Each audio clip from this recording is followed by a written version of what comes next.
Hey, welcome to Horsepower and the first ever Run to Music City event. What kind of event? Well, it's a whole lot of autocross competition. This is where some of the nation's best drivers use their modified muscle cars in an amazing test of skill, challenging the course and the clock. Then going on for more points as they try their acceleration, timing, and braking at the Speed Stop Challenge. Finally, the ultimate challenge of overall performance on the road course. The event sponsor is a car builder and multi-event pro touring champion himself, Brian Finch. Well, you know, I've been very fortunate over the last few years running these types of events, and I wanted to really get behind this. And our whole goal here is to get people out of the lawn chairs, get them out of these static car shows, and get them out here using their cars. You've got this big investment, right? These works of art in this American, heritage and history here. So get them out and use them. The Run to Music City weekend begins Friday night with a kickoff cruise. Competitors get 5 points for driving here just to prove their cars are street-worthy. Here at Greening's Automotive, it's a feast of tacos for the palate and a feast of cool cars for the eyes. A great way to size up the competition before Saturday's Autocross session.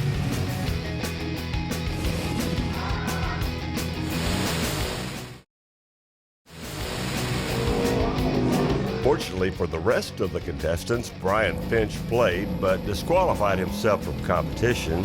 Some got close, but no one could match his 38.903 course time. So what is pro touring anyway? It's all about enjoying a car with classic American muscle looks, with up-to-date performance technology, and not being afraid to have some fun with it. It's mainly just making your car better, right? It's making it handle better, making it stop better, making it go better, and just making it more useful all around. So you see a lot of these beautiful cars here. They got, all aftermarket suspensions, LS motors, fuel injection, 6-speed transmissions, air conditioning, stereo systems. So not only are we out here tearing them up, racing them, we're driving these things all the way across the country. Unless you're the driver, autocross action's not always that interesting. Bowler through the lights, 44022. But Chad Reynolds makes a difference. He knows the competitors, their cars, and the ins and outs of the sport. 66 Chevelle, driving the wheels off ready. Currently in the number 25 spot, drifting and around the inside of the course. Making the left-hander to enter the S's. The end is all over the place. But now my personal favorite vehicle on the property, Debbie Farrington's killer little 64 Chevelle station wagon. Big pickup, running right now, Danny Griffin. Round after round, Kyle Tucker in the number 26 car was easily leading the pack. But the winner's determined only after a climactic shootout among the best of the best. All the times from this morning, all the times from this afternoon, slate gets wiped clean, and it's who's fastest at the end of the 3-lap shootout.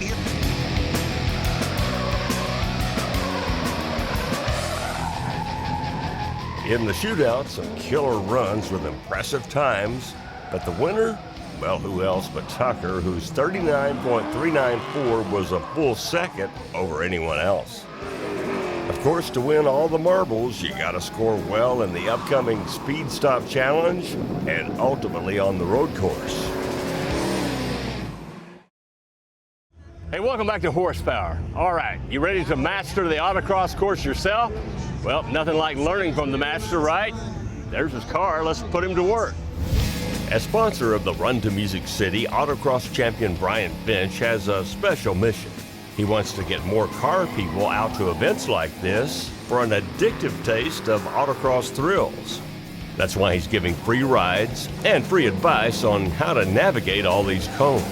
All right, here's the plan, Brian. These guys are loading up your car with all kinds of cameras inside and out. We're kind of a how-to show, so I want you to show me how to drive this autocross. You game? Perfect. I'll show you the fast way around.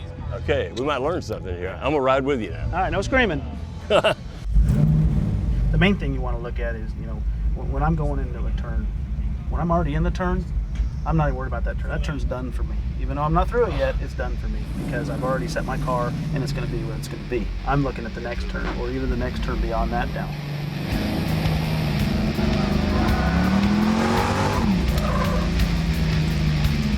I 2-foot drive, so when I take off, I get 1 foot on the brake, 1 foot on the gas, and then I regulate the car the entire time. So sometimes I'll actually have the brake and the gas applied at the same time, trying to get the car to turn, trying to get it to the front end to set in. If I come in a little hot and I know I'm going to push through, I'll pulse the brakes while I'm still on the gas. That way the car is taking off again, and I'm not going from a full stop to a full accelerate and upsetting the car.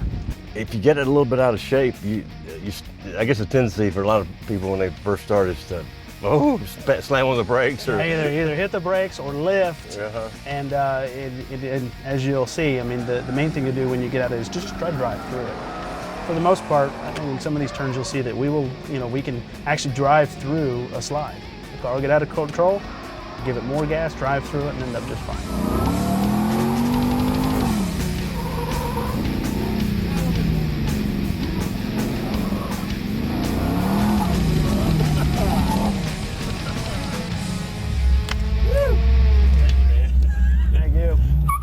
The cool thing about this Ford is all you really need is something with a motor and wheels and a willingness just to give it a shot. And you get over that first event, you get that anxiety gone, I mean, you're going to be pumped and you're going to want to go to the next one. And then it's mainly just, focusing on your own times, focusing on continually getting faster yourself, making little improvements, seeing the difference in the time, seeing that gain in confidence and ability, and man, you just keep going and going and going. I hope that this is one of the ways where you can get the average guy to come out and race and have fun and understand that the worst that can happen is he's going to knock down a cone. Who cares? You know what I mean? We've all done that in a construction zone. You know? I think I did it yesterday. Yeah, exactly.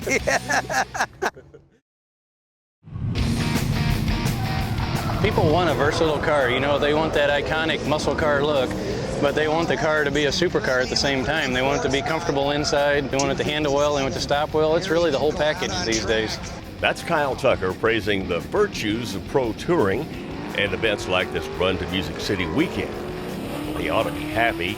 He's in top trophy contention, having won the Saturday Autocross shootout. Well, next he's got to prove himself on the Speed Stop Challenge. You get 3 tries, and it's all about your quickest ET. That is, after launching, and if you land in a box marked off by cones.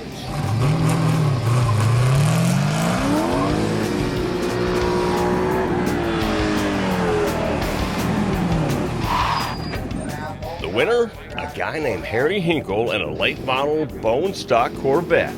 And get this, it was his very first effort. Yep, first time. I got lucky, but I had a good car. So this car, the brakes on it is just awesome. The key here is when you come off the line is it does the clutch and not spin out, and then once you get it moving, then go to second, hit it hard, and then keep your foot in the accelerator. Don't be bashful. A lot of people get on the brakes too soon. You got to wait, then hit them hard then. That's what it is. Oh, you're a fast learner. Well, I don't know. I don't have much time to learn, so I got to learn fast. Next, the main pro touring event on the road course. After each driver gets a few warm-up rounds, they'll drive 3 rounds for the clock, and the lowest ET counts for overall points. 4, is your car moving yet? What we're here for is to make sure they have a blast, but that they still do it safely. They don't risk injury to themselves or to anybody else. The novices are still too nervous to do anything really crazy. The experts think they can. Some of them can. Some of them can't do the crazy stuff, and they get in trouble. Unlike the Autocross, here you get to go fast and cut corners. It's a unique overall challenge for car and driver. And for the best times, consistent, fluid movements seem to work better than hard braking and accelerating. Your best run out of 3 is your official number. No surprise, Kyle Tucker's technique was good enough to post a winning mark early on. Overall, he'd wind up 4 seconds ahead of anybody else.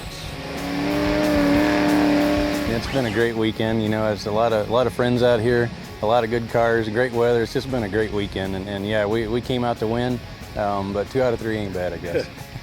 You don't win any money at regional events like this. You do earn points and invites to bigger shootouts.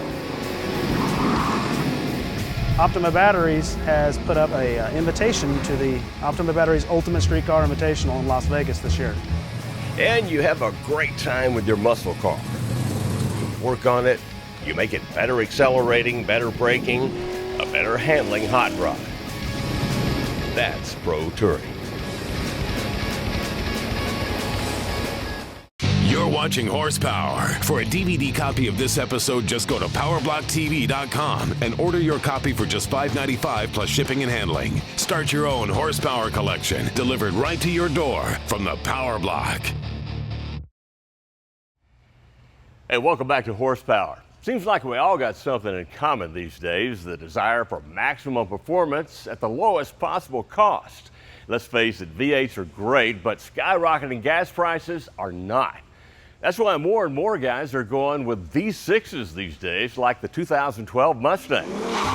Hey, why not? With a sticker price of less than 23 grand, it's the first production car to produce a solid 305 horsepower and get 31 miles a gallon on regular gas. Because Ford sells more V6s than V8s, the guys at Dynamax Exhaust are building this gas-sipping pony as an affordable time attack machine for Autocross events, this year's Power Tour, and the SEMA show. With a Trick 3D Boy Racer body kit, it already gets an A for attitude. This black beauty rolls on 9.5-inch BFG G-Force tires wrapped around American Racing's Daytona wheels. For brakes, a new Bayer Pro Plus system with 14-inch drilled slotted rotors and 6-piston calipers. For handling enhancement, how about sturdier Hoskas sway bars front and rear? Because the three most popular power mods are exhaust, cold air, and a new tune, today we're going to add all three together. That is, after we see how much of that 305 horsepower gets planted to the rear wheels. Okay, our best horsepower run was 250, best torque 240. Those are our baseline numbers.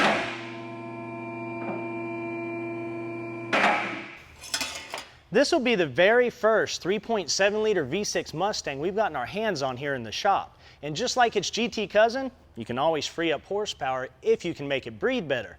Now the biggest part to that equation is this 2.5-inch Dynamax catback system that uses UltraFlow mufflers. Now they're a fully welded straight through design for unrestricted flow.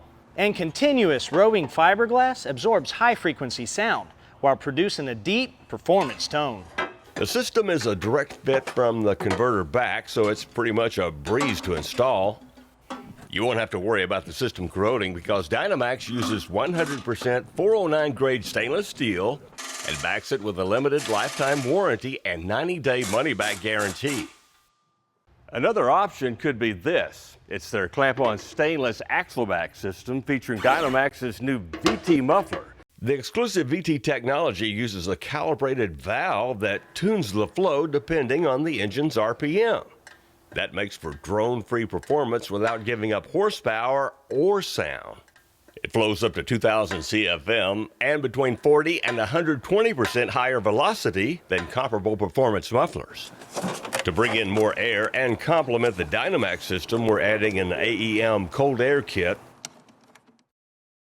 Hypertech has also stepped up with a programmer for the new V6. It's a custom tune, it frees up horsepower and improves mileage. Plus, you can tune it to work with other aftermarket cold air kits. To keep the playing field level, we're making the follow-up dyno runs just like before from 2,000 to 7,000 RPM.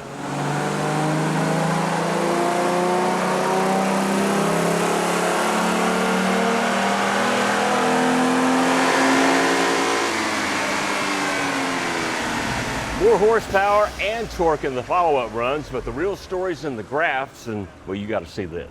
From 2,500 RPM all the way up through 5,500, where we do most of our driving, there's from 18 to 19 horsepower consistently. Same story in the torque department. In fact, here at about 3,600 RPM, we got 30 more foot-pounds. So eat your V8 heart out. That's a pretty stout 6, ready to carve some corners and pass gas stations along the way. You know, having a home shop without a set of AN wrenches is kind of like having a hot date without a car. Well, the guys at Gorilla Tools have come out with a new set. They're made in the USA from CNC machined billet aluminum and available in either red or blue anodized finishes. Now, here's the cool part. They come in staggered sizes, so you can use two of the same sizes at once. For example, this one's a 12 and a 10, this one's a 12 and an 8. Now, other brands sell for up to $250, but you can get this entire set for only $60 and find it on our website. Hey, are you big on tools that make little routine jobs a lot easier? Well, Motor Products now has this one called the Power Fill. It consists of a 1-gallon tank with a gauge and Schrader valve, 5 feet of chemical-resistant hose, and an adapter. There's also a special adapter you can get to pre-lube your LS-style engine. Now, you can manually pump it like this or incorporate the Schrader valve with your shop's air system. You can get one of these kits for yourself for about $85. What's the first thing you do when you get a nasty scratch like this on your prized ride? Well, ideally, you'd get a touch-up paint kit and fix it, but while you're waiting to get around to it, rust is wasting no time making matters worse. Well, Duplicolor's Scratch and Seal puts a protective coating on that, putting rust on hold, and it's all from a little pencil. You just shake it up for about 30 seconds. Then you just prime the tip till the liquid starts flowing and lay down a few thin coats. That's all there is to it. You can find Duplicolor's Scratch Seal pen at your local parts store, and oh, don't forget to leave it in your glove box for the next time. And we'll see you next time here on Horsepower.